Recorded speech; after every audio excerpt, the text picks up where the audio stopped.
যীশু খ্রিস্ট আমাদের নবী, মুসা আলাইহিস সালামও আমাদের নবী।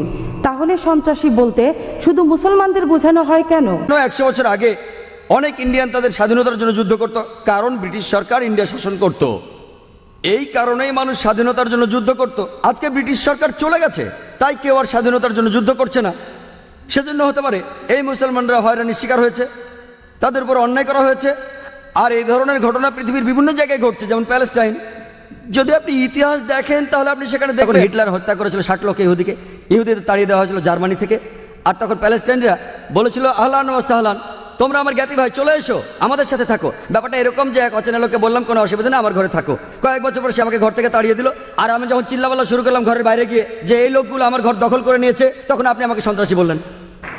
তাদেরকে হত্যা করে সমস্যার সমাধান করা যাবে না। আপনি একজনকে হত্যা করবেন, 10 জন আসবে। আমাদেরকে কি করতে হবে? পেছনে ফিরতে হবে, দেখতে হবে কারণটা কি।